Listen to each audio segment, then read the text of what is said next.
Hola a todos, hoy quiero platicarles un poquito sobre el tema del transporte. Desde el primer día que yo asumí como diputado, una de las prioridades para mí ha sido garantizar que exista accesibilidad en el transporte público para las personas con discapacidad.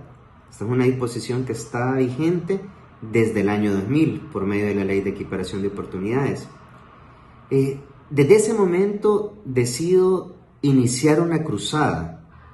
A medida que me he ido adentrando en el tema, he podido conocer muchísimos favoritismos o privilegios que han gozado un buen grupo de empresarios del transporte público en nuestro país. Quiero hacer una aclaración. Cuando me refiero a los empresarios del transporte público, no puedo generalizar porque hay muy buenos, sobre todo en el área de occidente de nuestro país. Empresarios que están haciendo las cosas como deben de hacerse, ofreciendo unidades dignas, condiciones dignas para el usuario, pagándole las prestaciones sociales a sus empleados, entre otras cosas. Pero es un grupo pequeño al que me voy a referir hoy, que está sobre todo en la zona metropolitana de nuestro país, que les interesa seguir viviendo en el desorden. Pero para ello es importante que veamos un poquito la historia más o menos reciente de nuestro país.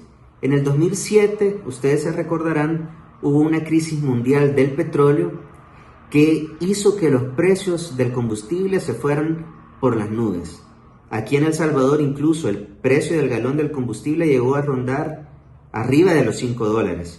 En ese momento el gobierno en turno toma a bien establecer una ley temporal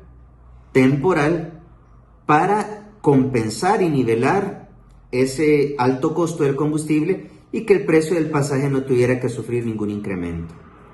Han pasado ya 11 años. Desde ese momento, con el tiempo, la crisis fue mermando, con el tiempo los precios del petróleo se fueron estabilizando y hoy pues tenemos precios, digamos, bastante accesibles, no comparados como los que tuvimos en el 2007.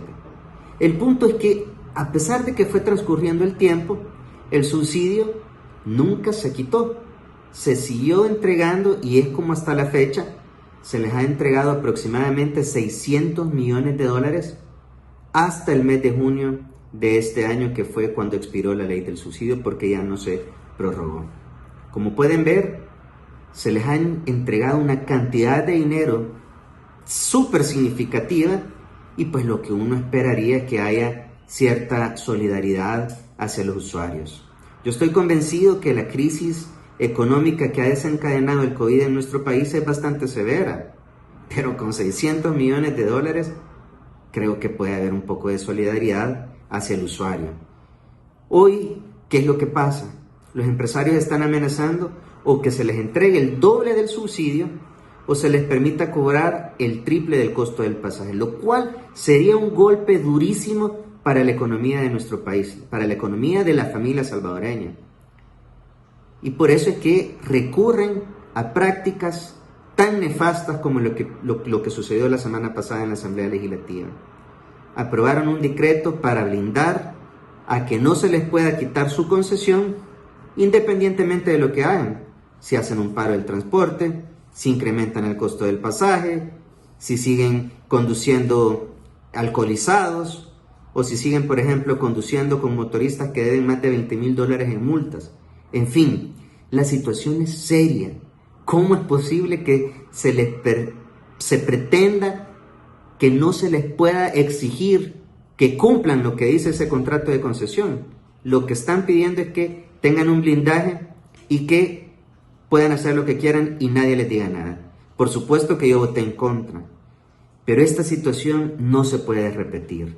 Es importante que reflexionemos, que discutamos, que analicemos como sociedad salvadoreña qué tipo de transporte queremos, qué tipo de decisiones se toman.